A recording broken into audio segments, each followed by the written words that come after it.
What is up, YouTube fam? Robbie C here, and today we're going to talk about what's in my bag pre-power so that hopefully we have to make some adjustments later on. But before I dive in, we got to ask the most important question of the day. How you doing today, Jackson? Are you having a good one? So catch me if I fall.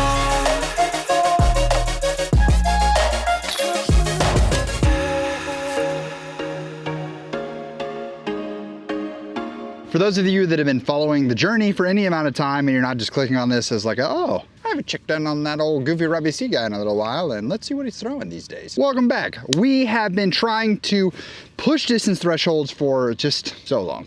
But one of the things that we have seen is we're starting to see some positive increases. And even in working with Clint, my coach, we've decided that there's going to be a moment very soon where we have to sort of push beyond what we currently have in the bag. Some of my understable options are too understable now, and some of my neutral options are becoming understable, and things are just shifting around, which is a natural progression as you start gaining power and increasing your distance threshold. So I thought what would be really fun is to sort of dive through. This is the base bag that I have right now. I'm shooting this on May 28th. So there may be some adjustments that you see as we head into the Creator Classic or Creator Challenge, whatever it's being called, over at the Discmania Challenge in Des Moines. But I wanted to bring you guys in for a quick look at what's in the bag, and let's dive in. Let's start with putting putters, because I am putting with Birdie Blend Wizards. This is a blend that I was able to work with Dave over at Gateway on, and they are super stiff. I essentially, when we made this blend, told him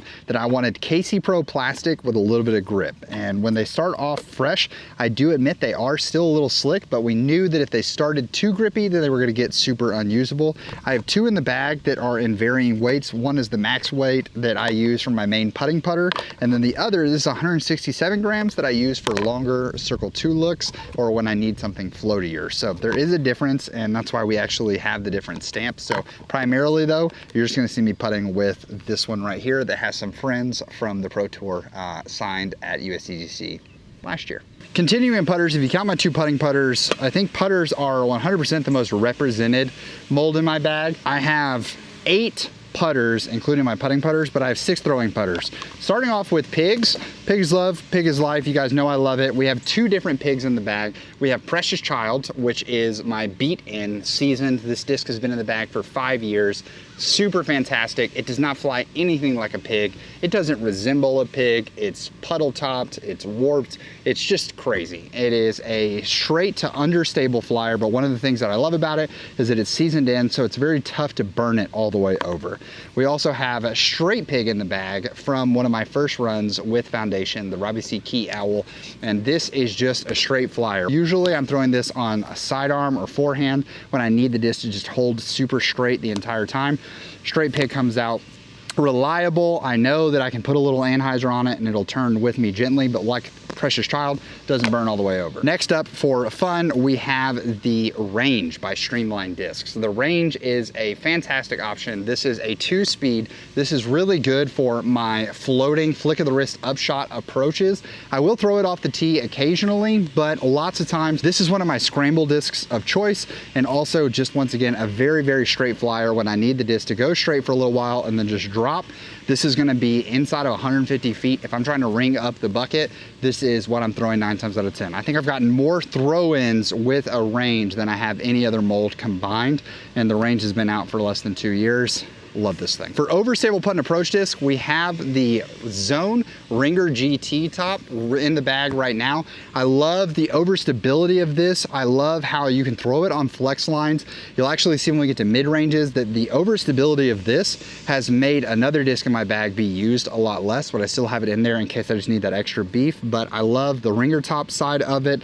It gives me that pig type grip, and I do have to grip in on it a little more because it has that zone bottom, which is shallow, so I have to grip it a little bit tighter, but I just love the reliability of this. And what's really fun is that I went back to this immediately when TSA picked up this mold, because now it's going to be a stock production disc. So excited to have the Zone Ringer GT back in the bag. Last but not least is two slots that are, I would say, most on the chopping block, because I am hoping as power continues to roll in that this will fill that slot. So we have an A5 by Prodigy Discs. This is the one that's predominantly in the bag, secured its spot. When I was looking for a putter that I could throw straight that had some glide to it but still had consistent fade, the Prodigy A5 and 500 Spectrum Plastic 100% shined the most.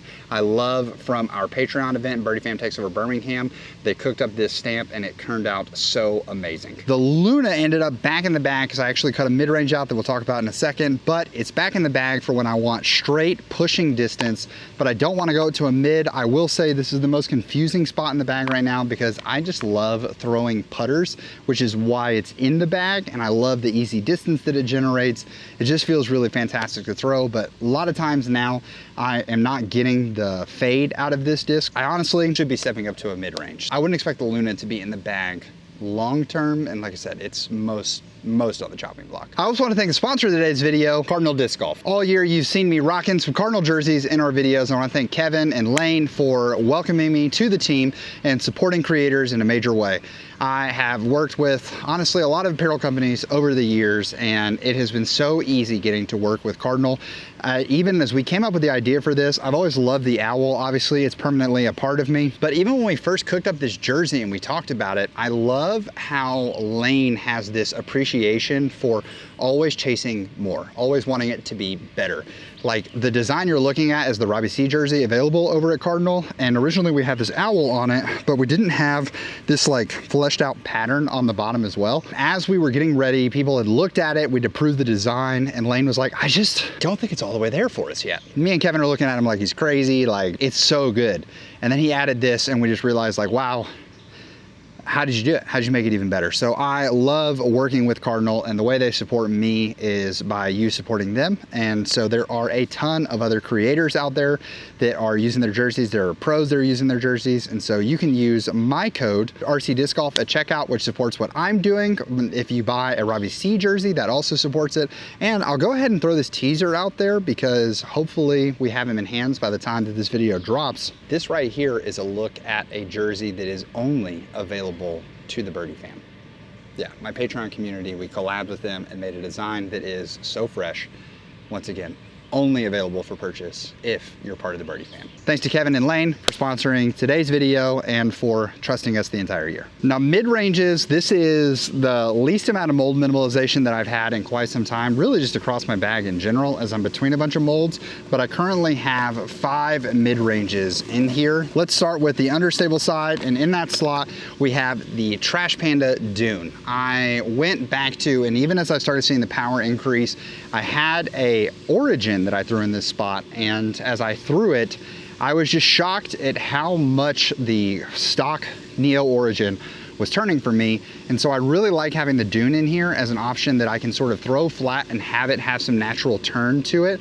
But also if I want to put it on some anhyzer, I can keep it inside of that turnover angle, because that's most often what I'm looking for here. Very rarely at this point do I feel like I'm throwing this on a like soft hyzer flip and watching it stand up. I'm mostly throwing it flat to get consistent turn out of it. So love the Dune, think it's really fantastic.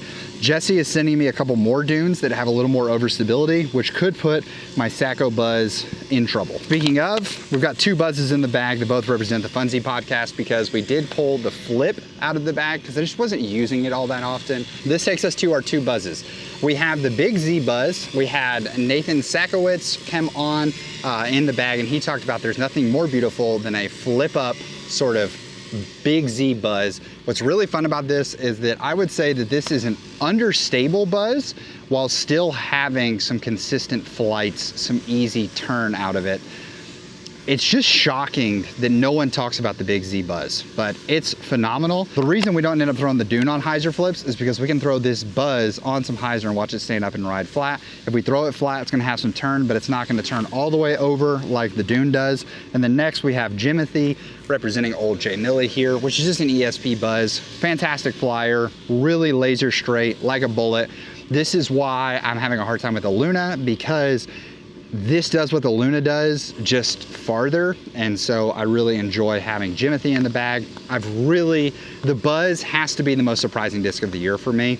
I started buzz battles sort of as a meme, and the buzz has earned its spot very clearly in the bag. Next up is the Quake. I had the Buzzsaw in the bag, so I actually had 3 buzzes in the bag at the start of the year, but the Quake has really shined. I have the Ice Swirl Sullivan Tipton Tour Series from Ledgestone, and what's really fun about this is they're super flat top, but what I like is I've always struggled in the distance between my overstable 9-speed for forehands and like a Pig or the Zone overstable putt and approach disc. This fills that slot perfectly of being able to throw, get some flexes out of it. It is sneaky overstable, and this run in particular is very flat top. I prefer the flat topness of this because I'm throwing it on forehand mostly, but it still feels fantastic on a backhand, especially when I need some flex to something.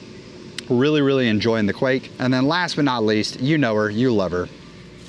It's Digi-Hulk Justice. I always shout out Disco Dies for this. It's one of my favorite dies in the bag. He also did my tree die on my Zone GT, but the Justice is just reliable beef. I can throw this thing on a flex, watch it fight out. It's flat top. I've had this specific Justice for years now, and it remains overstable, true to its core. If I need fade, it's gonna fade. If I need a big skip, it's gonna skip. It has that really fun edge to it, so you actually can get like a sneaky amount of skip with it if you come in on the right angle. When I need a shot that's gonna go zone distance or a little shorter but a little more reliable in the wind, Justice is coming out. Let's talk fairway drivers. And I realized in looking at this that the reason that fairway drivers may be the most represented is because there are 2 discs that I sort of treat like distance drivers, but they also fly like fairway drivers, so these will be definitely included. I'll include them in the fairway driver because more often green steel feels like a fairway driver and stitch feels like a distance driver. So let's talk through our options. First, we have the Trash Panda Ozone. This is a really fun one because I actually had the opportunity to pull this off of the machine myself when we first dropped Robbie C Ozones. I got to do the entire process of this myself, so very special to me. This is a very understable fairway driver, but an Ozone's almost always going to stay in my bag. I almost need to move past this one because the Ozone is the most giveaway disc that I've given away more Ozones than anything else this year. If I need easy turnover distance, if I'm going crazy uphill, because this is so understable, it's easy to get some simple distance out of it. It's not a disc right now that I can throw full power unless I want to see it roll,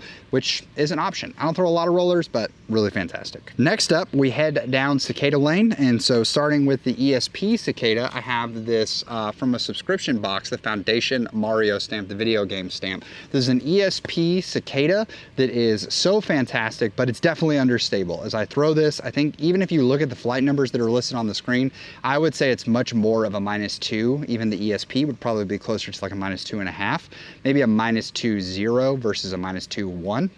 Because if you get this thing turning, it's just not going to come back, which is fantastic. I think that so many people are sleeping on the ESP Cicada specifically. I think when you get into the Z's and things like that, it becomes somewhat of a different disc, which is where we step into, we have a Z Sparkle Cicada. We dropped these this year at MCO, and we also used them at Birdie Fam Takes Over Birmingham. This is what the Sagara was advertised to be for most noodle arms. For most of us who have a slower arm, this is a point and shoot. It's gonna go, it has easy flex distance out of it. In the video that I've either dropped before this or after this, I'm not quite sure in the order of it, but we talk about things holding you back from 350 feet. You're gonna see me throw this Cicada. I'm just trying to demonstrate how muscling a disc can be super hard to get distance, but this disc is so good that it just shined in that moment. So I think it's really phenomenal. If you don't throw over 350 feet and you want a straight flyer that's gonna have fade at the end, this is a great compliment and it works really well. These 2 Cicadas cover so many shots. If I need easy hyzer flip, this is gonna hyzer flip and have some turn to it. This will hyzer flip and stand up and ride straight.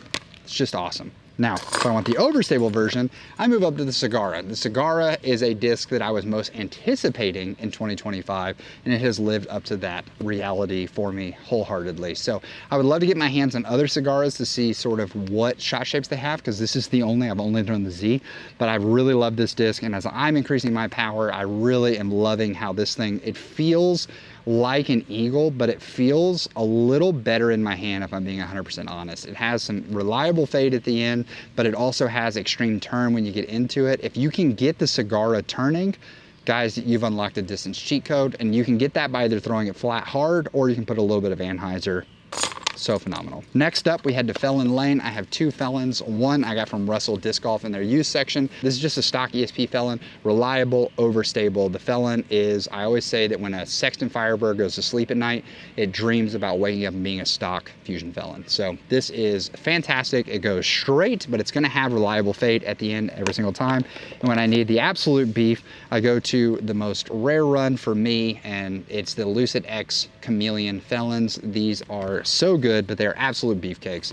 This is what the Tilt is, but more readily available, and actually pushes some distance, but it has so much reliable fade. This is my Wind Fighter. It is easily the least used disc in my bag, but when I need it, it is the perfect disc. And then moving on to my trails. This is my favorite disc of the year. We have the least surprising, we have the one that should have made its way in, but the trail is just, it's just so good. We made a whole video talking about the trail, so I don't need to go on and on about it, but we have 2 trails in the bag. We have a 167 gram Stitch. That's my max distance disc. The thing about the trail is once it gets turning, it doesn't really want to come back. And I'm finding as I'm increasing power that this is probably going to have to shift to a different slot.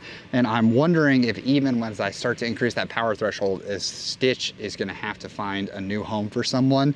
And Green Steel, which is a 174 gram max weight, Green Steel is a lot more overstable. And so it holds different flight patterns a lot more. So as I've increased that power, I've started realizing, oh, I can actually, I don't trust myself as much with Stitch, because if I really yam on it and it gets turning, it just doesn't stand a chance of coming back. Whereas Green Steel, I can trust and yam on it and it's gonna fight back every single time. So I just have to see how confident I'm feeling as I'm throwing these two, because a confident hit on Green Steel is gonna go farther at this point than Stitch is, because Stitch just doesn't have the beans to hold up. And that's just what you got to learn about the trail. I'm excited to see these fission trails, because I think for most people, what Stitch is doing for me, the fission trail is going to be for you. And last but certainly not least, it's Distance Drivers Raider Nation.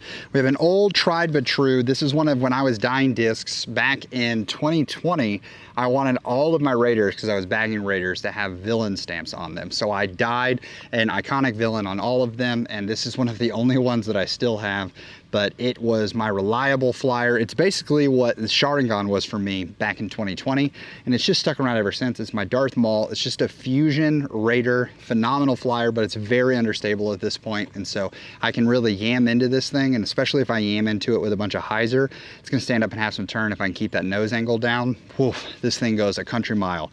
Not really ever throwing it on forehand, just because I know that it's not gonna hold up all the time, but really fantastic flyer. It's fun to have it back in the bag on backhand, especially as I was using my ozone for that distance push.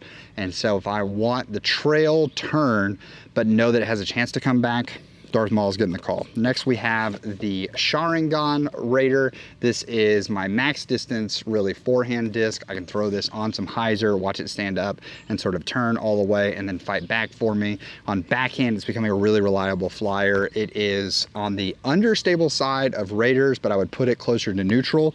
Its counterpart is the Illumineers, dyed by Nate McMurray. This is my 3rd Fusion Raider that I have in the bag. And this one, if Sharingan's on just the other side of neutral for being understable, then this is on the other side of neutral being overstable. If I'm really feel like I'm chopping my forehand, but I want like a little bit of push still, this is the disc that gets the call. If I feel uncomfortable about the wind, this is the disc that gets the call.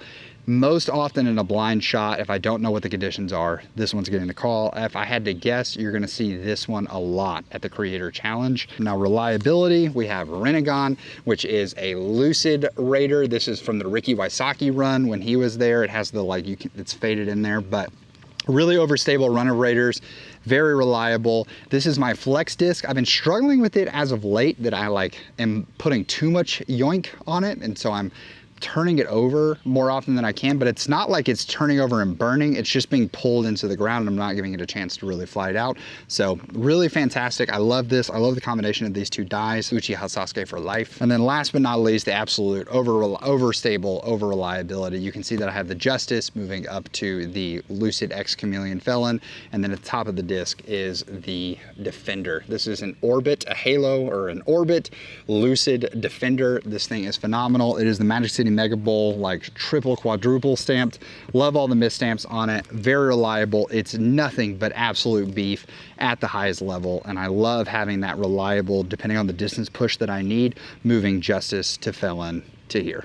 So that is gonna wrap up my in the bag for right now. Now, like we said, the goal is that we've been increasing our power thresholds significantly. So some of these slots are shifting around. You can even see sort of as I'm throwing these that they're getting more turn. Hopefully you've been noticing as I've been throwing these disc during videos that they're just getting different movements. And part of that is because disc seasoning over time.